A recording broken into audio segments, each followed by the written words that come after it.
Welcome in, race fans, to another edition of In the Dirts. I'll be your host. Pretty sure that's not grammatically correct. I'm your host, Webb Dillard. Without further ado, Webb Dillard, what's happening tonight? It's Monday. It's raining here on Beaver Mountain. Yes, I do live up here. Where's my cohort? Brian, I seen where somebody was hating on you again on Facebook today. Oh, gosh. Well, I warn these guys. I tell them, I said, if you want me to take over the Facebook thing, too, I will. So, I guess we're going to have to put that into place. Well, what were they hating on him about, Mr. Kyle May? What I noticed was the something about the move over flag and lap cars, and somebody said on there that they think they should do away with that, and with the move over flag. And in my opinion, if you're doing away with it, or even if the people don't abide by it, I think that maybe if you're a lap car and you're in the way and you get spun out, you shouldn't be angry about it. What about a move over BB gun? Yeah, that'd be nice. Rock salt.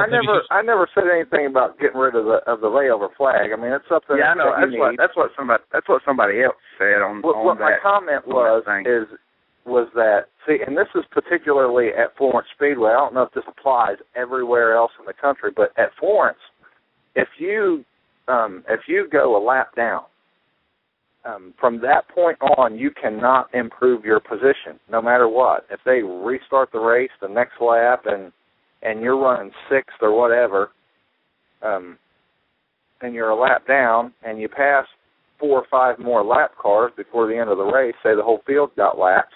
Now, this is all, my numbers are all screwed up. The point being is that once you go a lap down, you cannot improve your position beyond that. Now, you can lose your position beyond that because if you drop out of the race, obviously. But I think, just to be fair to everybody out there, everyone should know that going in, because I didn't know that until about a year ago. And you shouldn't be able to lose your spot either. And that way it doesn't, if you get the layover flag, then you have reason to get out of the way when the leaders are coming. I kind of read through that thread. Did you say that lap cars should park? No, never said that at all. I don't think that they should park. Otherwise, I've been parked a whole bunch of times. Because as Jody pointed out, Mr. Shannon, at 441, you were out there, I guess, or something. And you know what? In that video that he showed, I'm not 100% sure that I had been lapped in that race. I think I was about ready to be lapped by Mike Jewell and Cody Mahoney. Well, all right. Well, let's move on to something, I don't know, that I give a damn about. Because all that garbage is... Lap cars should be allowed to run, still be allowed to race. But if you're going to not let you improve your position, you got to give them some incentive to heave the layover flag. End the story. Do you ever just giggle and say screw that flag? I'm not getting out of the way. Oh no! When I see that flag, I know that the leaders are coming, and I know to make sure I keep my car under control. But it seems like a lot of times you got that next guy in line that's racing with you for that spot, who's still wanting to race with you.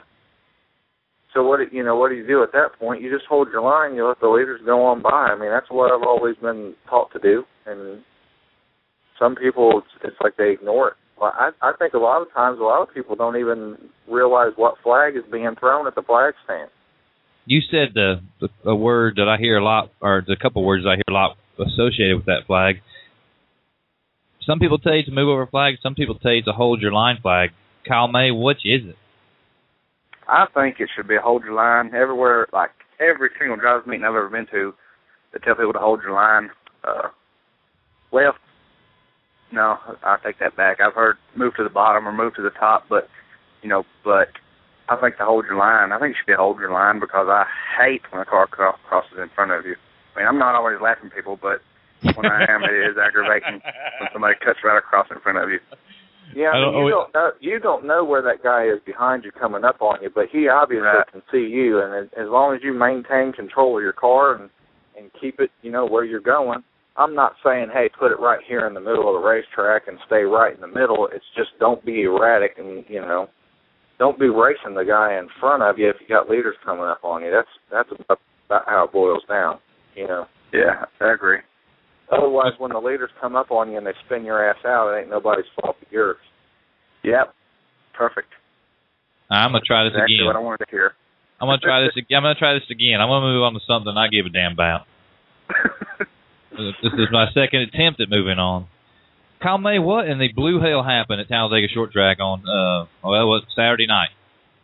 Well, this was Friday night. Okay, tell me what happened Friday night then. Well, 36 cars showed up. I believe on Talladega weekend that people think that there are going to be NASCAR scouts in the stands, which I don't believe is true. But no, some people believe that, Kyle.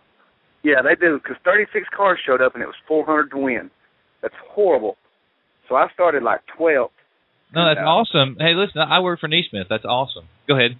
Yeah. Anyway, they pretty much most people describe it as running out of talent. I think that might have been what happened in my case. I went through 1 and 2, passed like 2 cars. I split 2 cars, and then I went down to the inside, and everybody started bunching up and slowing way down to turn, like terribly slow, like a lot slower than what they should have been. And I kind of just got in a little too hot. When I did, I pretty much had myself spun out, but I think I might have got a little bit of help. But anyway, long story short, I got T-boned and wasn't able to continue all weekend. I like that part where Kyle says that everybody was going slower than they should have been, but he was going too fast. Well, if I had chose and went to the outside and went around them, there probably wasn't much racetrack there to hook to, but I should have went to the outside. But I just went straight to the bottom and looked, and everybody was running about 12 miles an hour slower than what they should have been at that point, in my opinion, because I was running a lot faster than they were. But, all right. That's part of it. Well, let's get started here tonight. We have our first guest calling in tonight. Let's welcome to the program Mr. Steve Baker of Rocket Chassis. Steve, how are you this evening? Doing okay. Over the weekend at Florence Speedway, Robbie Hensley, driving a Rocket Chassis, he does 14 somersaults down, which that's exaggerating, but he does a bunch of somersaults down the front stretch. For the listeners out there, the video's on the In the Dirt Facebook page. You can go to our Facebook page and watch the video, courtesy of Jody Shannon. I think, Libby, it was down towards the end of the back stretch at Florence is where you've seen that. Okay. I think it happened down the front straightaway is where it happened, I think. I could be wrong. It could have been the back straight. I'm not sure because they have grandstands on both sides, but it looked like it was taken from the grandstands. Yeah, it was neither here nor there. It was a pretty nasty wreck. Yeah, it sure was. I saw the video there earlier today, and actually Robbie was here today. Brought that car up to see about repairing it. Unfortunately, it was bent in too many different ways for us to repair it, so we're just we're going to be in the process of just getting him a new chassis built to replace that one.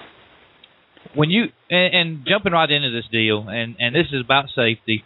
When you guys hear of a car, getting that much damage, and then once you get it, what's the process that you guys go through in determining whether your chassis worked or not, as far as keeping the driver safe? What's the process? Well, the first thing we do is a visual inspection to see if anything's cracked, broke, bent. Just visually look at it. And if you don't see anything major there, then we will set the car in our jig back in our fixture to make sure that everything still fits. As far as Robbie's car, we didn't find any cracks in it anywhere. The roll cage just to the left of his head was bent slightly. The middle of the car underneath on the X was bent. The front was bent. The back was bent. Where the motor was hooked on was bent. It just wasn't bent bad anywhere, but it was a little bit everywhere. And the other thing is, we ask these cars to do a lot for us. In that if it takes a tumble and hits the roll cage, as his did, looked like maybe 2 or 3 times, and took a pretty hard hit down on the roll cage. That thing did its job one time. Don't ask it to do it again. You know, it stayed off his head. Robbie had a Kirky containment seat in there. That did its job, kept him pretty stable in the car as it was tumbling around. But you know, everything for the violence of that crash held up pretty well, actually. And I guess my next question is, when you the way that you designed the car, did you see the bends where you anticipated to see them based on your designs? Well, yeah. I mean, you know, the main thing about any race car, whether it's a dirt late model, a cup car, a sports car, you know, anything, is the driver containment area. That area we don't want to give at all. But, you know, as the nature of the beast, that's impossible. You know, something has to give when you hit something with that velocity. We make the ends of the cars, the front and the back, so they do give. Because if you don't, and then you take a hit, then you know the driver's body absorbs all the impact, and you know, and that's not good either. So you know, there has to be some crush zones in the car to absorb some of the energy that these things go through when they hit something solid, and so the driver doesn't take all the force. And also, staying on the same theme here, when you guys have a chassis like that, and of course it probably undergoes a lot of scrutiny. You look at it. I mean, do you guys find something each time something comes back that you can improve on, or is it just, you know, status quo? Look at it and get the guy in the new chassis. We always want to make sure our race cars are safe. Mark grew up in an era with Ed Howe, and Ed Howe, as everybody knows, he was a safety-minded guy, as is Mark Richards, and we won't let anything go out of here that we wouldn't drive ourselves or put our kids in, as you know, and we believe in a safe race car, and sometimes it makes them a little bit heavier, but in the same time, you know, to the same breath, we want to keep these drivers safe and coming back with us week after week. Well, you guys, I guess you got the new orange out. What do you guys? What style of chassis was this one? That was actually it was a new car we built over the winter for Robbie. It was one of our blue gray cars that we've built for years. That's what he wanted. He didn't want to go with something that wasn't real proven yet, and that's understandable. He wanted a tried and true race car, and that's what we built him. So, and again, as far as roll cages and all that stuff's concerned, it's the same race car. It's just, you know, some different suspension points. The tail section on the orange car is built a little bit different than that one was, and again, it's structurally they're very similar. Well, I certainly applaud the fact that you know, watching that wreck, it was pretty vicious, and knowing that a guy could get out of that and be at your office, you know, 2 days later, that's pretty cool. I applaud. Yeah, you guys. he was hobbling around a little bit today. I think he was banged up a little bit when he was here, and I think his heart was broken when we decided that, you know, we just wouldn't fix the car. I mean, sure, it could be fixed, but cost effective, you know, that didn't make sense. And again, the other thing is, I just don't feel that it would have been safe to in case that would happen again. I'm afraid that, you know, it wouldn't hold up like it did the first time. So, again, I think his heart was broken more than anything else because, you know, he had a pretty good race car there. He was off to a really good start this season, you know, and to be leading a race like that and have that happen to you, that's just a shame. But, you know, we're going to build him another one just like it. So hopefully he'll be back out here in a couple of weeks. You know, we here at Rocket, our priority is crash race cars during the summer.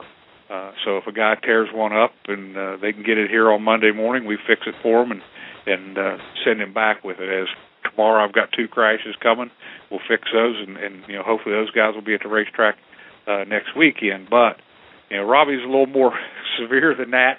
We don't think we're going to be able to get him going this weekend coming up, but we hope to have him back in action the following week. He may not physically be ready to get back in. Well, you know, it's amazing how a driver will heal when he sees a new piece sitting there for him. Yes, sir. Before we let you go, I want to ask you real quick, what's the situation with the house car? I've seen something come out today. You know, Mark Richards left. Josh Richards left the car. Is there any permanent plans for the house car? It's all up in the air right now. Josh ran a nationwide car this weekend at Talladega. We felt very well in it. He didn't end up very well, but he ran with the lead pack most of the day and kept all four wheels on the ground. So that was a good thing. He made a few off-track excursions and things like that, but he brought it basically home in one piece. He ended up falling out with a fuel pressure problem with 20 laps to go. But as far as the house car goes, we're just kind of up in the air. Right now, Mark's going to follow Josh around here for a couple weeks, and then we'll see what happens and go from there. I'm sure before too long we'll have somebody else in the car. There's phone's been ringing off of the hook about what to do. I got my buddy Kyle Mays, one of my co-hosts. He's a good driver. He wouldn't mind having a crack at that house car if you guys get a hold of me. Mm-hmm. Yeah. Well, the phone's been ringing off the hook, and we're we're not ready to do anything yet, but we will be in the near future. All right. Well, Steve, we're going to let you guys get out of here. I appreciate you coming on. I applaud the fact that your guys' car held up under that kind of a wreck, that situation, as do all the chassis. Most of the guys, most of our manufacturers now are building a pretty good piece, and again, we don't want to get anybody hurt in these things, and it's dangerous enough the way it is. Well, like I said, appreciate it. We'll call on you guys again. Hopefully have you back on. Thank you, Steve. You're welcome. Well, there you go. You don't get it. You don't get news any fresher than that, do you? No, sir. Robbie Hensley's out of the car. Sounds like. Well, but he said he felt like if they didn't take him out of it, that it wouldn't hold up. So. Yeah. Well, when I seen that wreck, I knew it was going to be bad. It had to be bad. That's easily one of the worst I've seen. I've seen some pretty hard hits. Yeah. But as far as I'm gonna go look at it real quick. Hey, did you say who the car was he wrecked with? Who was it? You didn't see? I did. I'm fixing to watch it again. I didn't know what. Go ahead, Kyle. You tell him. And this person was a former guest. Yeah. Hang on a second. Watch it real quick. You need to look real close. Watch the car on the outside as he's coming up. I'm pretty sure he's coming off the second corner down the back stretch. All I seen was a white car. I couldn't see the number. Well, let me go to the slow motion part. That's because it doesn't have a number very on end of it. You can see at the very end of the crash, the car, perfect side view. That's the key, Webb. The car doesn't have a number on it. Yep. Oh, no. It was Miss Jarvis? Yes, sir. But it didn't seem like that was her fault. There was no problem. No, I don't think it was. Oh, now he's changing his whole opinion. No, I think it was just a race thing myself. Well, no, I don't know, man. I don't know who's to blame one way or the other. I've never been to Florence, but 3 wide don't work at a whole lot of racetracks. That boy in the orange car, he's like 15 or 16, if I'm not mistaken. Well, that's the blame right there. There's the blame. He was down here. He was down here at Winchester at that Winterfest race, and I don't think he made the race, but he was down here because I talked to his mama and talked to him some. Now, I think they run up in Middle Indiana more. Yeah. That's the thing. That's funny. That's the thing. It's not a number, Webb. Then it dawned on me. You tell I wasn't. That was a dull moment in my head. That was him. You guys as drivers, when you how much, and this is me not being a racer. Obviously, but when the chassis maker himself tells you, is that pretty much gospel? That you need a new one. In a way, yeah, I think. Well, I don't know. It depends on how much money you got in your pocket. Yeah, I kind of agree with that, kind of. Here's the thing. Will the wheels and stuff bolt back up to it? All right, Dale Earnhardt. Hey, if the wheels and stuff will go back on it, I guess we're going racing again with it. You find a Well, we used to find a tree, and strap them to a tree and get a couple pickup trucks and bend them back whichever way we need to bend them. I can honestly say I've seen that done. Mhm. I've seen it done.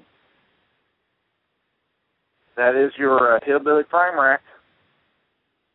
Yeah. Well, And some people don't like to straighten them back out, but at the end of the day, it's just got 4 wheels on it, right? It steers right, it rolls straight.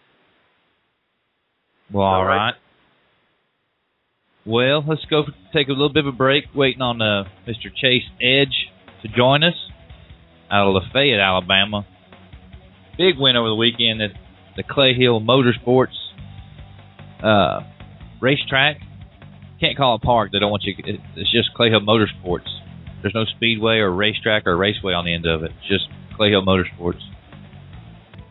And welcome back in, race fans, to our next segment. I'd like to say thank you to my aunt and uncle up in Indiana for listening. Mick and Mimi, hello for listening and calling. Of course, Mick's always good at giving me a hard time. We'll be up there in July to see y'all. Let's bring back our co-host here. How about that? You get your one of your best uncles coming to talk. I was just wondering who all the phone calls were. You were saying you couldn't see them. I couldn't see him, and then I seen 317, and it looked familiar, but I wasn't 100% positive. All right, well, the family reunion is over. Moving on to our next guest. I'd like to welcome to the program young driver out of Lafayette, Alabama, Mr. Chase Edge. Chase, how are you on this Monday? I'm pretty good right now.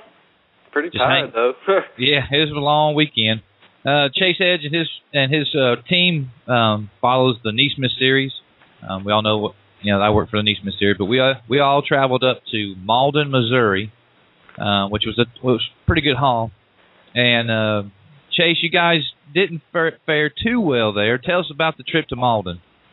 Well, we started off. We were like 5th quick in practice out of 30 cars, but the track freed up so much between practice and qualifying, and I freed my car up because I was a little too tight.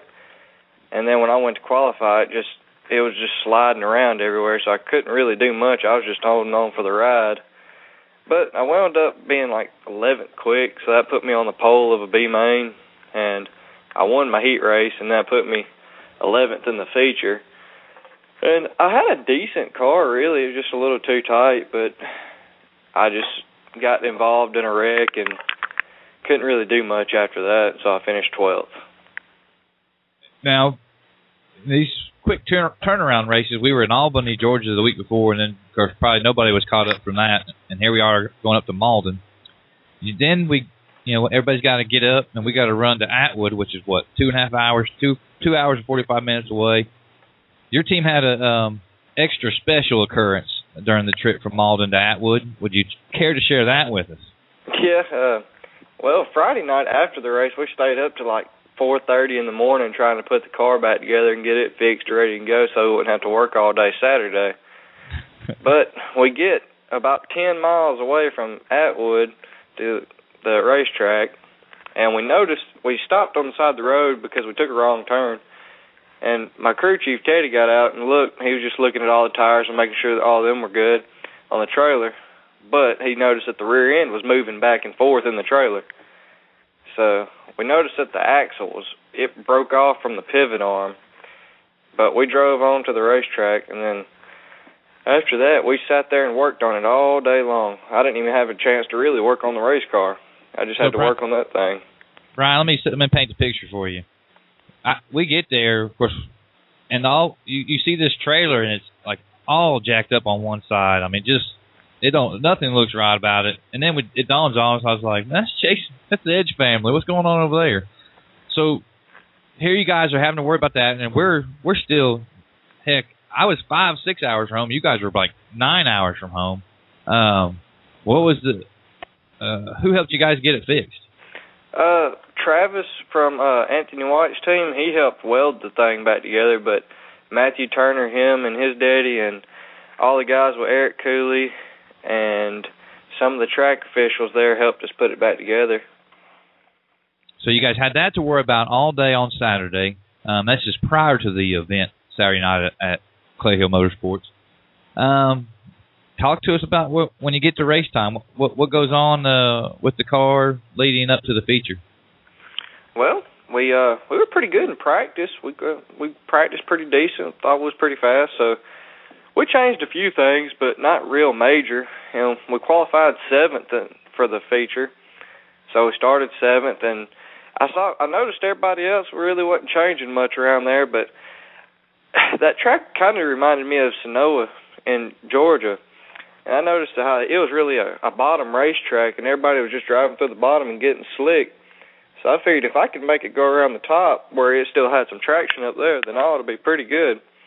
And that's pretty much what happened. Everybody went to the bottom, and that left the outside lane wide open for me, and that's where I went. And I just kept on going to the front. And then once I got to the front, it just pretty much smooth sailing from there. Well, you went to the bottom one time in that race, and I think you know what I'm talking about. Yeah. Talk to me about coming down it was on a restart. It might have been just after a restart. Yeah, it was just a restart. So you had Gentry up top in the 1 position. You had Chase Washington in the 2 spot, and yourself in the 3 spot. Talk to me what you were thinking heading to 3, and then talk us through what happened next. The grown man move you put on 2 of them. Well, when we started off, I chose the outside lane for the double file restart because I knew I was better at the top. And David Gentry got a jump on me on the restart, so that put him in front of me. But I had a real good run coming off turn 2. And both of them kind of just both went up high. So when they went up high, I figured it was now or never to pass them. So I just dove low and passed both of them. And me and David got to it a little bit. But when he hit me in the rear end, it just kind of straightened me on up, and I took off from there. Yeah, because you hung that thing out, and how you, like you said, it had to be when Gentry got back into you, when he got into you a little bit. But after that, you were like basically a rock. You were fastest car, top 5 car, fastest of the top 5 easily, even when you guys were running 3rd and 4th. Now, with the Neesmith stuff, we've talked in the past, and you had a unique opportunity. Not unique, but you had a decent opportunity not too long ago. You got to test an ARCA car up at Talladega Super Speedway. Upcoming, you have a test at Rockingham, I think you said? Yeah, it's a course I got to go through at Rockingham. What? Tell us a little bit about the experience at Talladega. I mean, pretty much you just go out there and hold it wide open and hold the car straight. It was fun to me, but after a little while, I mean, after you run 5 or 10 laps, it kind of gets boring if you're just out there by yourself. Is what it felt like to me. I mean, it's not like you go in there and turn your car sideways and have to set it up and all that. It's just drive the car straight through the corner up there anyways on the big track. I mean, I've never drove on the little track, but in 2 weeks I'll get the opportunity to at Rockingham, and I guess I'll see how that goes. It's a little better. That's Brian Gray. Also on the show with us is Brian Gray, driver out of Cincinnati, and also Kyle May. I'm sure you're familiar with Kyle May. Yeah. I've been getting a little flack. I upset some people over some comments I made about Mr. Edge a couple of weeks ago. Well, I mean, everybody's got to go try it sometimes. And you had a question for Chase, didn't you, Brian? Well, my real question is why would you want to take a step down, from the dirt late model ranks to the ARCA ranks? That's really the real question I have. Well, it's just something different to try, really. I mean, just different, and maybe one day it could progress into something bigger to like Nationwide or Truck Series or NASCAR or something like that. That's just a one-shot opportunity, though, so might as well try it when I get a chance to. Right, and I'm all for that. It's just some people. Can you give us a little insight on like what the process is, for setting up even like an ARCA test? I mean, what do these guys got to go through if they want to do this stuff? Well, first off, you got to get in touch with the ARCA themselves, and then you got to go and take a drug test and fill out a whole bunch of paperwork. And then after you get all that cleared through ARCA, you're supposed to go and take 2 driving courses, like a beginner course and then an advanced course. Then after that, if someone will let you test their car, then you get to go and test somewhere. And then maybe somebody will see you and let you drive their car in a race or something, or you get a sponsor to sponsor you. But that's basically how it is. And would you agree or disagree with me that at the end of the day, because I've already been here, but this is just coming from another person. Would you agree or disagree that at the end of the day, what you spend in order to get that, let's say not just a test, but just to field the car, because obviously you already know what it costs to field the car. Cost to field the car versus payout, and let's say payout if you finished in the top 10. Is it worth it? If I didn't have a sponsor, like if I didn't get a sponsor to do anything to help pay for it, there would be no way I could do it, because it is very expensive.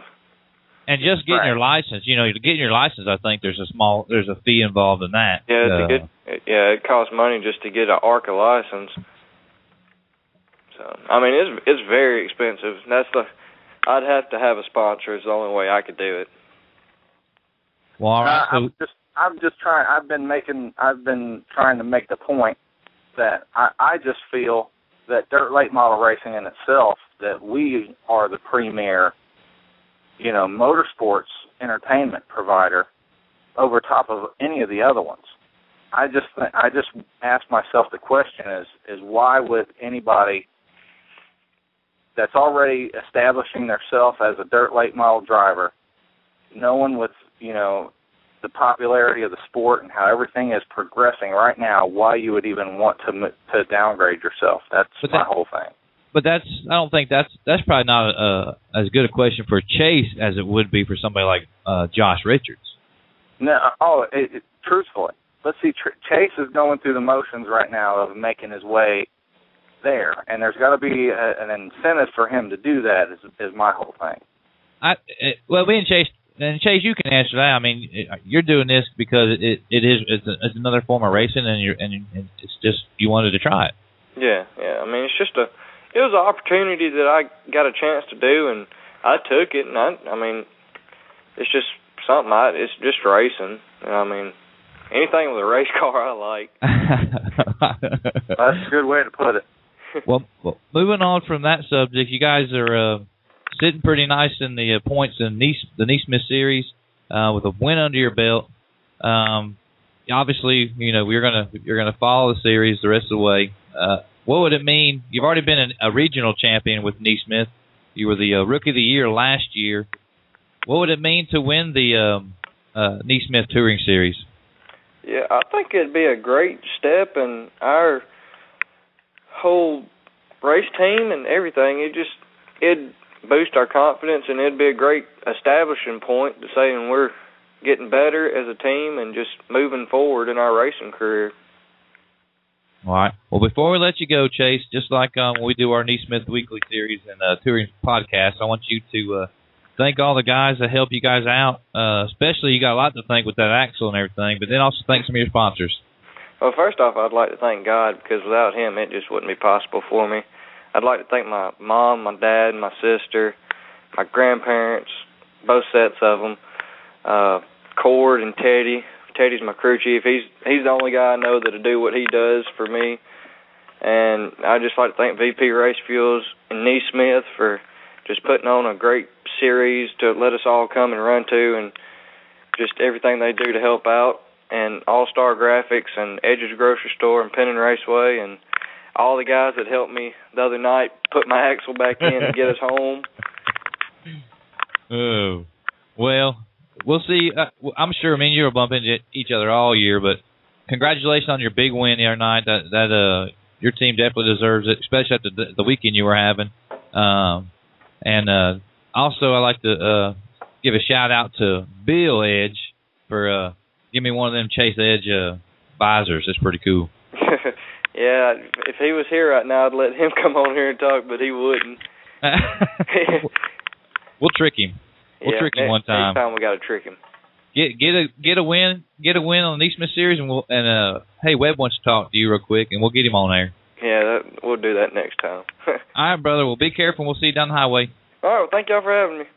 Chase Edge, winner over the weekend with the Neesmith Series. When we come back, we have a very special guest. He's probably Brian Gray's biggest rival. Not rival. I don't know. I think Brian Gray replaced him on 4M, but we'll be right back. Brian Gray, where you at? I'm right here. Okay. Thought you left us for some reason. All right. I need some theme song for our next guest. But I think a lot of our listeners, if you guys go over to 4M, and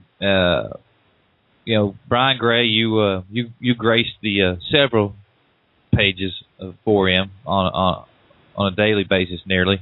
It's jumped over.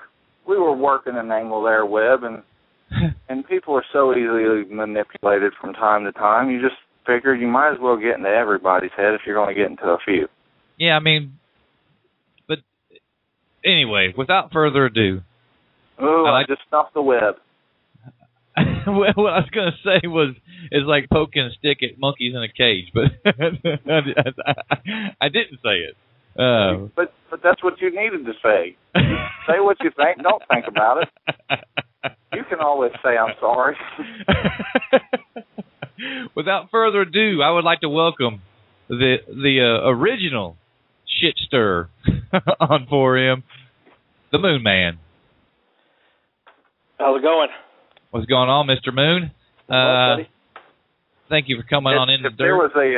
If there was a Hall of Fame for 4M shit stirrers, would Mr. Moonman be the leading contender? Oh no, he's already from 4M. He's already inducted onto the shit stirrer Hall of Fame. Oh, okay. Hey Brian, did you win something this week? Dude, we actually did win. Well, what'd you win? I thought Miss Gay Universe was in like June or something. Yeah, it's it comes towards the beginning of June, but this year we had it at Mola Raceway Park on Friday night, but we didn't get to finish it. So, what happened? Did nobody show up? Was you the only car? Boat race? Pretty much. You know, they said, well, you're the only one here, so you're like declared the winner by default. No, hey, seriously, did you really win something on Friday night? I didn't have to beat John Whitney or Barry Doss or Dwayne Chamberlain or any of them. Huh? Was that your first win? Yeah, I've been we actually. Well, it doesn't count though because see they canceled for the night. Oh, but I saw pictures though. Yeah, well, see, I took the checkers. Well, I did take anybody the checkers. can manipulate pictures. Yeah. I mean, some people think Brian's cute. I mean, that are normal. A lot of them do. It's a good gig. Well, okay. So anyway, what are we going to talk about tonight? Well, I think what we were going to talk about was the history of Jim Moon. The history of Jim Moon. Mm-hmm. Born in 1971, outside Turn 3 of the Indianapolis Speedway. Oh, say that again.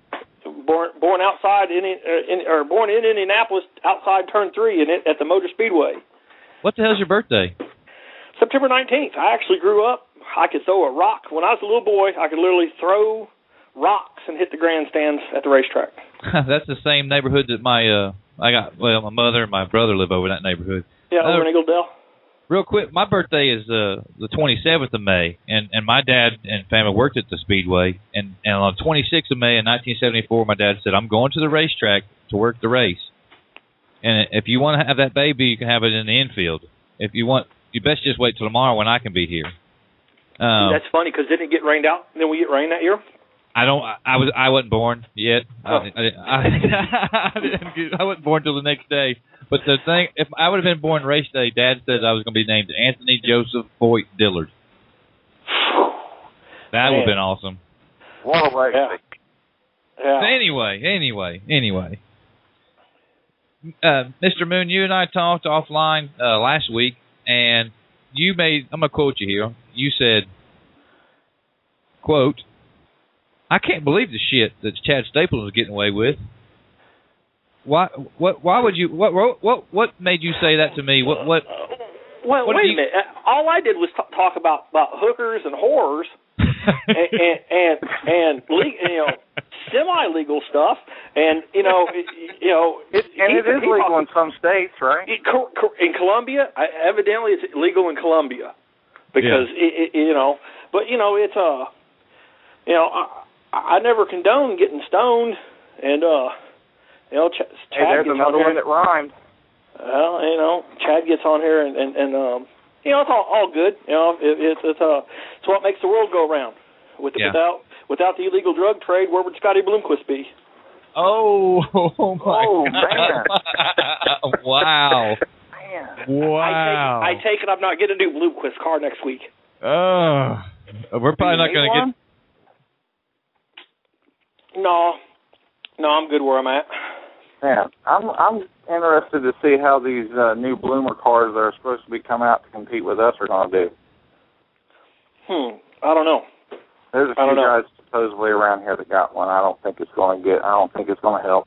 Look, I'm not beating up on anybody, okay? But there's a guy that I race around here that has a Bloomer car with Roush Yates motors, and he's still yet to beat me. And all I can do is I drive by him every week about lap 12 in the feature is think, if I had that, what I could be doing. You'd be driving by him in lap 3. I wouldn't even have to drive by him because we'd be up front. Well, moving on to some serious race talk. You are a competitor, and you're sitting, I believe, 5th in points with the UMP series. Yeah. And that's a super late model division, correct? Correct. And the funny thing is, and not the funny thing, but the most interesting thing is you are running a 525. Is that correct? That's correct. So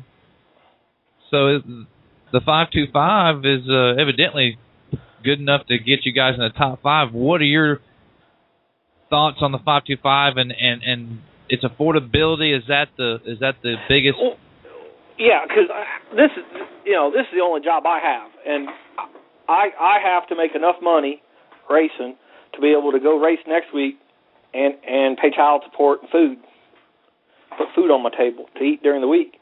So I mean, it's just an economic deal. It's a matter of economics. It's I can go run a supermotor and go broke, or I can run the 525 and continue to race. About how many races do you have on that motor? This one here has 113, I think. 113 races, and what maintenance or what have you had to do to it to maintain it for each event? Change oil every 200 laps. It's got the original valve springs in it. Haven't changed valve springs. Haven't changed anything. So, man, oh man. And I'm not a mechanic, so so there's no lash to set or nothing. It's my kind of motor. Now you're fully aware. A lot less parts on that car too, huh? What do you mean by that? No dry sump tank. No dry sump. I did have to put an AccuSump on it because we lost the motor last year. That again had 114 nights on it because I ran it out of oil. And but we was on a wide open, hammer down racetrack, and I ran 18 laps without lifting it. Just didn't make it the last 2 laps. So our big change was we put an AccuSump on it because that's what the master CJ said would fix it. So you got one of them new Rayburn cars then? No, I don't have a farm tractor. I have a race car. I have a rocket. Oh my God! Like Brian Gray, he's got you. You guys are neck and neck for quote machines. For what? Quote machines. You guys. Quote machines. Yeah, you guys are walking. I thought you said a queer machine. I was going, wait a minute, don't compare me to him. Oh no, just the tractor, farm tractor. Now you're aware that Mike Vaughn Neesmith going to have a 525 series next year. What do you think that will do? I don't know why he doesn't have it this year.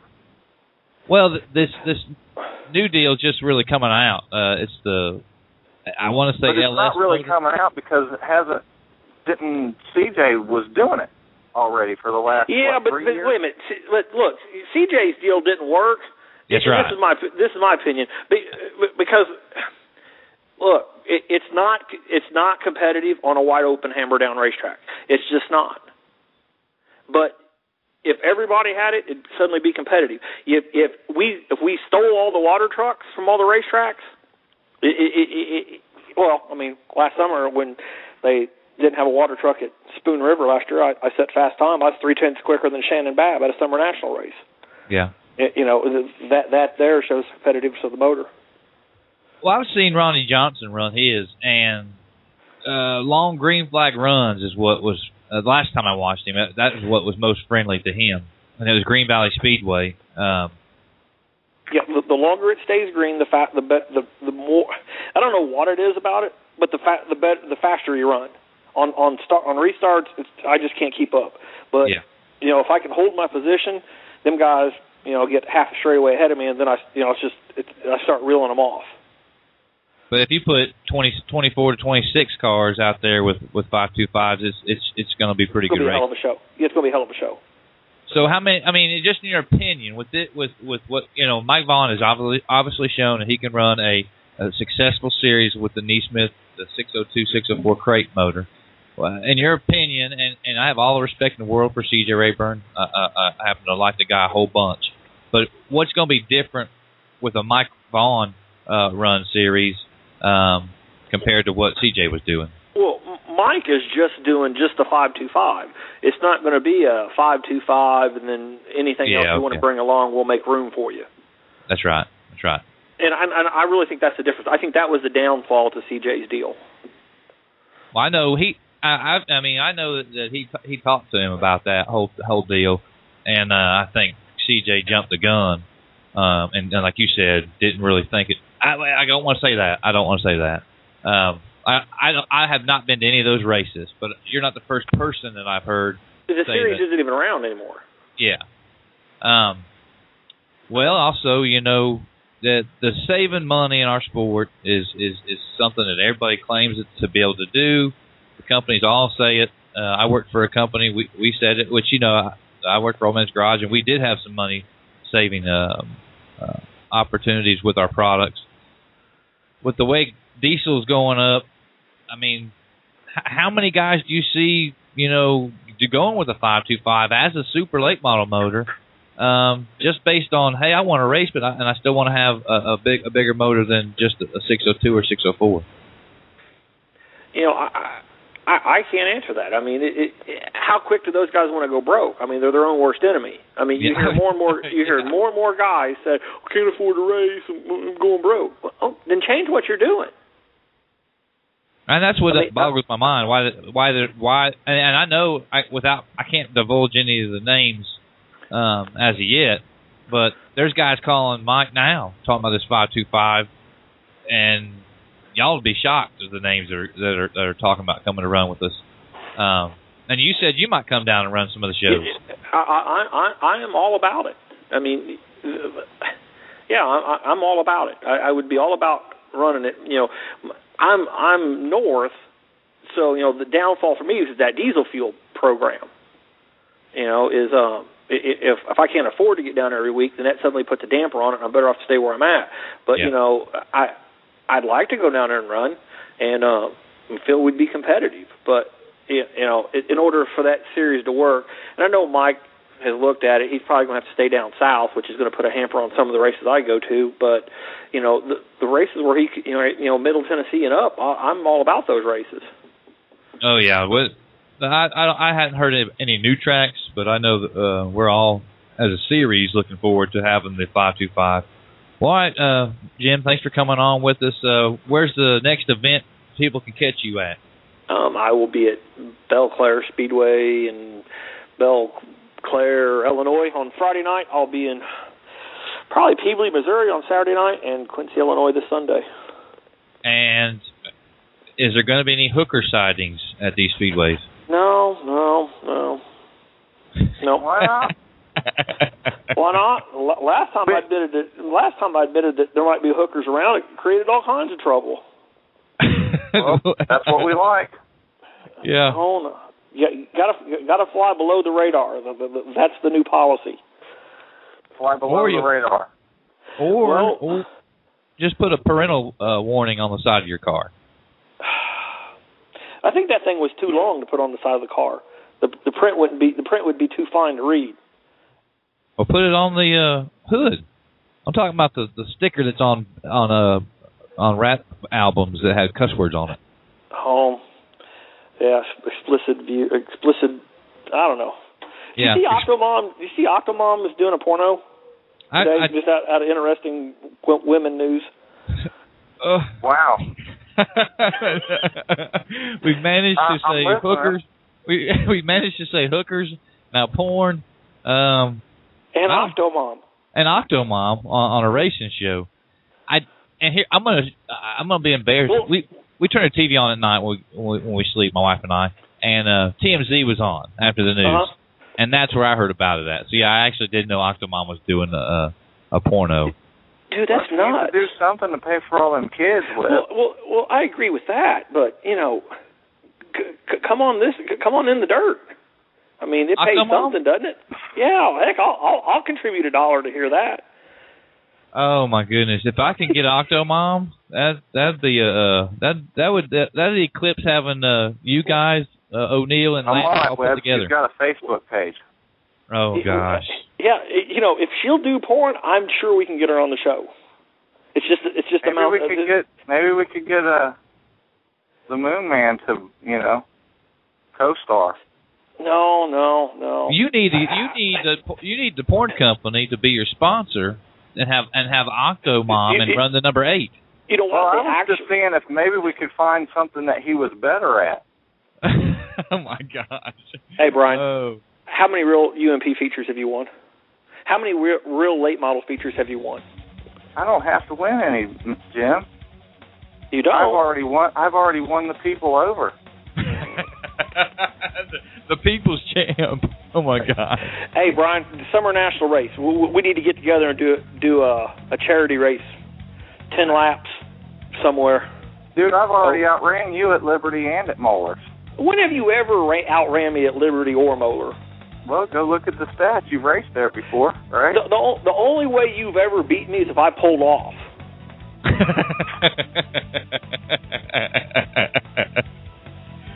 Oh. Are you sure you don't want to carry this over to the next segment too? We can continue. But I need a little bit of prep. Yeah, prep. Yeah, I'm busy working on my race stuff all day. I don't have time to really work on comebacks to battle Jim Moon.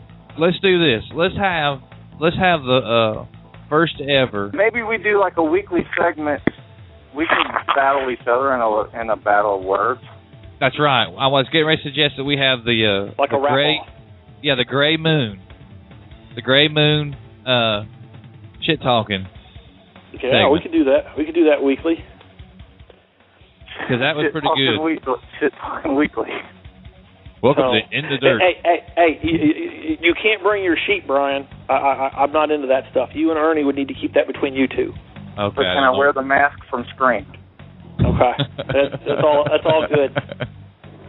Well, all right, I'll do you from behind.